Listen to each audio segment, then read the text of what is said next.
नमस्कार, मी रियान द रियाज किचन मराठीमध्ये तुमचं पुन्हा एकदा मनापासून खूप खूप स्वागत आहे. सध्याला अक्षय तृतीया 5-6 दिवसावरच राहिलेली आहे आणि आपल्या सर्वांकडे पारंपरिक पद्धतीने पुरणपोळीचा पूर्ण स्वयंपाक बनवला जातो. सर्व स्वयंपाक बनवायला तर खूप सोपा आहे, पण पुरणपोळी बनवायला भरपूर जणांना अवघड वाटतं. तर आज डेली जे गहूचं पीठ वापरतो त्या गव्हाच्या पिठापासून अगदी सहज कुणालाही अगदी बॅचलर देखील बनवू शकतात. त्या पद्धतीने मी तुमच्यासोबत पुरणपोळीची रेसिपी शेअर करणार आहे. चला मग न वेळ घालवता रेसिपीला सुरुवात करूया. तुम्ही पण व्हिडिओ न स्किप करता कंटिन्यू बघत राहा. इथं मी 1 वाटी चणा डाळला 1 तासासाठी भिजवून ठेवलेलं आहे, जेणेकरून आपला गॅस पण वाचेल. सर्वांकडे LPGची खूप प्रॉब्लेम चालू आहे, म्हणून या पद्धतीने तर डाळ भिजवली तर अगदी 1 ते 2 शिट्टीमध्ये आरामात डाळ खूप छान पद्धतीने शिजते.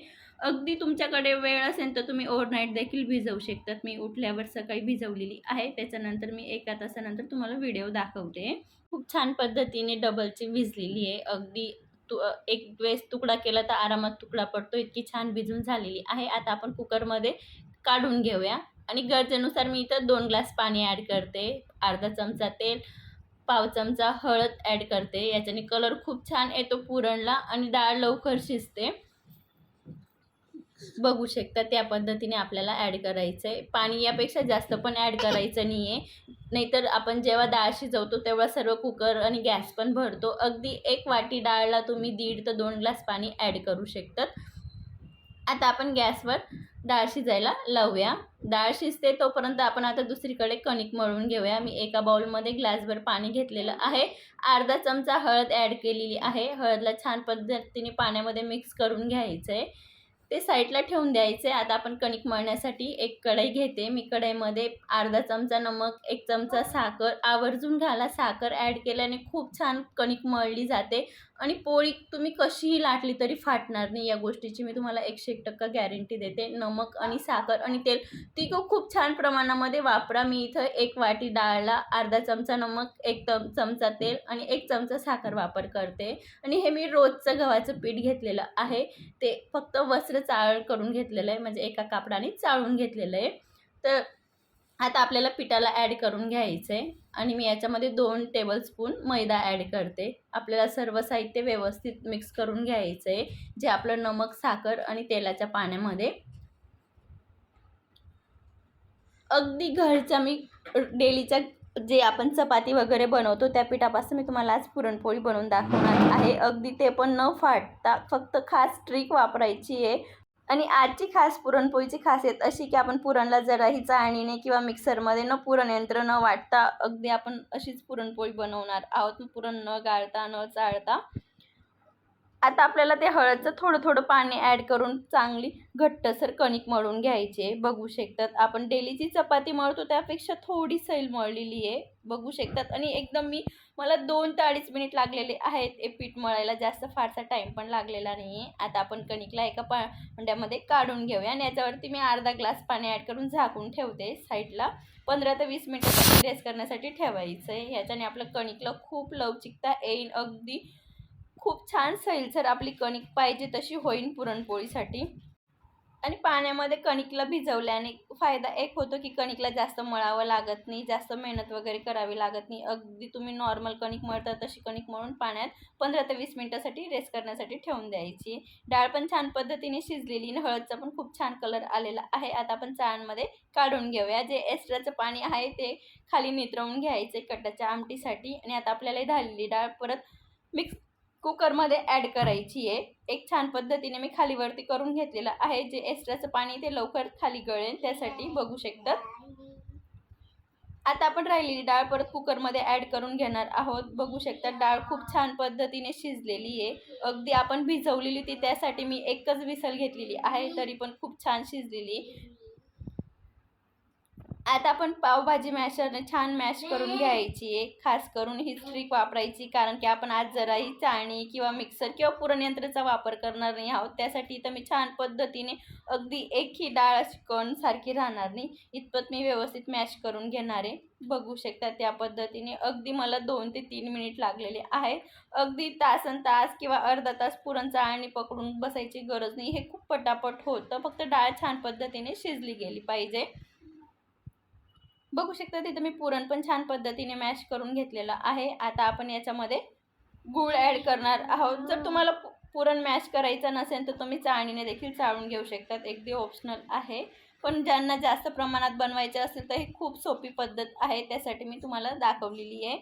मी इथं ज्या वाटीने डाळ घेतली ती त्या वाटीने इथं मी पाऊण वाटी गूळ घेते. जी वाटीने मी डाळ घेतली ती वाटीची थोडी साईज मोठी होती, थोडी लहान आहे म्हणून तुम्हाला दिसत असेल अर्धीच वाटी आहे, पण त्या वाटीने पाऊण वाटी डाळ गूळ आहे. आता गूळला पण आपल्याला छान पद्धतीने मिक्स करून घ्यायचं आहे. बघू शकता डाळ खूप गरम होती म्हणून पटापट गूळ पण मेल्ट झालेला आहे. आता आपण गॅसकडे वळूया आणि आपल्याला छान पद्धतीने आता पुरण आटवून घ्यायचं आहे. पुरण आटवताना खास अधूनमधून पटापट चाळत राहायचं आहे, जेणेकरून पुरण लवकर आटतं आणि जास्त गॅस पण लागत नाही आणि जास्त मेहनत पण लागत नाही, खूप पटापट होतं. मला हे पुरण आटवायला मिनिमम 7 ते 8 मिनिट लागलेले आहेत, लो टू मिडियम फ्लेमला. बघू शकतात मी अधूनमधून खूप पटापट चाळून घेते, जेणेकरून मिक्स करताना जे बाष्पीभवन होतं त्याच्याने पुरण आटायला खूप मदत होते. बघू शकता तिथं पुरण पण खूप छान पद्धतीने आटून तयार झालेलं आहे. अगदी जे भांडं आहे ते सोडतंय आणि एकसारखा गोळा होतोय पुरणचा. इतपत आपल्याला व्यवस्थित आटवून घ्यायचं आहे. अगदी तुम्ही हातात पकडलं तर अगदी गोळी होईन या पद्धतीने आपल्याला पुरण आटवून घ्यायचं आणि मध्ये स्पून ठेवला तर स्पून जसं तसं उभा राहिला तर समजून जायचं की आपलं पुरण आटून तयार झालेलं आहे. याच्यात मी आता थोडी जायफळ पावडर ॲड करते, थोडं जायफळ किसून घेते. गूळ आहे म्हणून खूप छान टेस्ट येतो जायफळ घातलं की.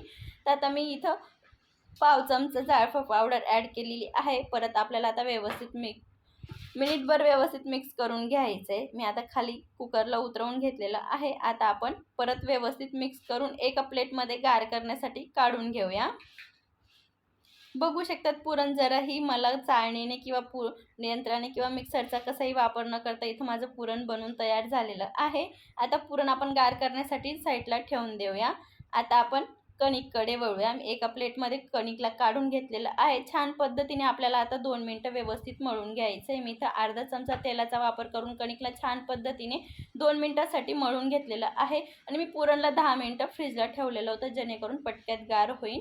तर आता आपण एक एक करून जेवढं आपल्याला गोळा बनवायचे तेवढे एकसारखे गोळे बनवून घ्यायचे, पुरण भरायचे. मी कणिकपेक्षा पुरणचा जास्तच वापर करते, मी त्यानुसार करते. याच्याने काय होतं की पोळी खाताना पण खूप छान लागते आणि अगदी काटापर्यंत पुरण जातं. इथं मी 7 पोळींचं गोळे बनवून ठेवलेले आहेत, म्हणजे जे मी साहित्य वापरते त्याच्यामध्ये 7 पुरणपोळी होणार. तर आता आपले गोळे बनवून झालेले आहेत म्हणून पोळी बनवायला फारसा टाईम वगैरे लागणार नाही. बघू शकता तुम्ही कणकेच्या गोळ्यापेक्षा पुरणचा गोळा मोठाच आहे.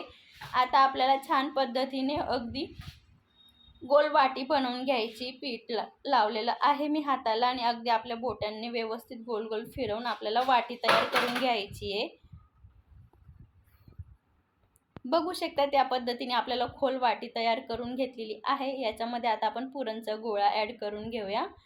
अगदी खालून आपल्याला कणिकला वरती प्रेस करायचं आहे आणि वरून पुरणच्या गोळ्याला आतमध्ये मध्ये मध्ये करत जायचं आहे, जेणेकरून पुरण आत जाईन आणि कणिकचा गोळा वरती एक्स्ट्राचं कणिक येईन. या पद्धतीने आपल्याला अगदी व्यवस्थित गोल हुंडा बनवून घ्यायचा आहे आणि अगदी आपल्याला तोंड छान पद्धतीने बंद करून घ्यायचं आहे आणि शेवटी बंद करताना अगदी चिमूटभर पीठ ॲड करायचं. याच्याने काय होतं की आपलं पुरण आणि कणिक एकमेकांना चिपकत नाही, वेगवेगळं राहतं आणि लाटताना पोळी खूप छान लाटली जाते आणि फाटत वगैरे नाही. तर मी आता पीठ लावून घेतलेलं आहे. मी थोडं जास्तच पीठ लावलेलं आहे. मी लाटताना पिठाचा वापर करणार नाही, त्यासाठी सुरुवातीलाच पिठाचा वापर करून घेतलेला आहे. आता आपल्याला अगदी हाताने व्यवस्थित प्रेस करून घ्यायचं आहे. जी आपली पोहे खायची प्लेट असते तेवढी पोळी आपल्याला हाताने प्रेस करून बनवून घ्यायची, जेणेकरून काठीपर्यंत पुरण जातं. लाटताना एकसारखी पोळी लाटता येते, जराही इकडं तिकडं होत नाही. अगदी म्हणजे आपण पुरी वगैरे बनवतो तेवढी तरी थापून घ्यायची, जेणेकरून लाटताना खूप इझी जातं आणि तुम्ही जेव्हा पोळी खाणार ना तर तुम्हाला काठांपर्यंत पुरण भेटेल या पद्धतीने, जर तुम्ही हाताने प्रेस करून घेतलं तर. बघू शकतात मी सुरुवातीलाच पिठाचा वापर करून घेतलेला आहे, म्हणून लाटताना मला पोळीला सारखा हात पण लावावा लागत नाही. पोळी त्याची सरकते आणि जास्त पीठ पण नाही लावलेलं आहे. अगदी मी कमीत कमी पिठाचा वापर करून पोळी लाटून घेतलेली बघू शकतात तुम्ही. आपण कणिकला जराही ताकद वगैरे लावलेली नाही आहे आणि पुरण यंत्राचा वापर पुरण पण चाळून घेतलेलं नाही, तरीसुद्धा किती छान आपली पोळी लाटली जाते. बघू शकता तुम्ही व्हिडिओमध्ये. होईल तेवढी आपल्याला पातळ आणि मोठी पोळी लाटून घ्यायची आहे. मी अगदी मोठीच पोळी बनवते, जास्त लहान वगैरे बनवत नाही. बघू शकता तिथं माझी पुरणपोळी बनवून तयार झालेली आहे आणि एक्स्ट्राचं पीठ मी काढून घेतलेलं आहे. जर तुम्ही पोळी थोडी जाड लाटत असाल तर तुम्हाला एवढं पीठाची गरज पडणार नाही. मी खूप बारीक पोळी लाटते, तुम्हाला दिसतच असेल की अगदी आतलं सारण पूर्ण साईडला दिसतं आणि अगदी पोळीचा कलर पण चेंज होतो लाटतानाच. इतपत मी बारीक पोळी लाटून तयार झालेली आहे, खूप पातळ लाटलेली आहे. आता आपण तेल, तूप, बटर किंवा तुमच्या आवडीनुसार तुम्हाला जे हवं ते तुम्ही लावून शेकू शकतात, पण मी इथं तुपाचा वापर करते. तूप लावल्याने पोळीला खूप छान टेस्ट येतो. मी इथं साजूक तूप लावून आता दोघं साईडने पोळी छान पद्धतीने भाजून घेणार आहे. आणि बघू शकता तुम्ही इथं आपली पोळी खूप टम्म फुगलेली आहे आणि अगदी आपण जराही तुम्ही रोजची चपातीला तरी थोडी जास्त मेहनत करत असाल, पण ही पोळी बनवायला जराही मेहनत वगैरे लागत नाही. खूप टम्म फुगलेली आहे, तुम्हाला व्हिडिओमध्ये दिसतच असेल. असे करून मी आता सर्व पोळी बनवून घेणार आहे. बघू शकता इथं मी दुसरी पोळी पण बनवलेली आहे, ती पण छान पद्धतीने फुगलेली आहे. आता मी सर्व पोळी असेच बनवून घेणार आहे. बघू शकता तिथं माझे जवळपास 7 पोळी बनवून तयार झालेले आहेत आणि मी तुम्हाला व्हिडिओमध्ये दाखवते, पण अगदी बोटाने चाळू शकतात तेवढी नरम आपली पुरणपोळी बनवून तयार झालेली आहे. आणि तुम्हाला मी आत पण दाखवते की अगदी काठापर्यंत पुरण गेलेलं आहे. अगदी ज्यांना दात नसतील ते सुद्धा बोटाने चाळून खाऊ शकतात आणि ही पोळी 2 दिवसपर्यंत जशी तशी नरम राहील. बघू शकतात अगदी काठापर्यंत पुरण गेलेलं आहे. अगदी नवशिके, नवविवाहित किंवा बॅचलरसुद्धा बनवू शकतात. आणि खास करून रोजच्या चपातीचं पीठचा वापर करून ही पुरणपोळी बनवलेली आहे. आजची रेसिपी कशी वाटली कमेंटमध्ये नक्की सांगा. व्हिडिओ आवडला असेल तर फ्रेंड सर्कल, फॅमिली सर्कलमध्ये शेअर करा. अशाच एक छानशा रेसिपीसोबत भेटूया. तोपर्यंत मस्त खा, स्वस्त राहा, सर्वात महत्त्वाचं आनंदी राहा. पुन्हा भेटूया, तोपर्यंत धन्यवाद.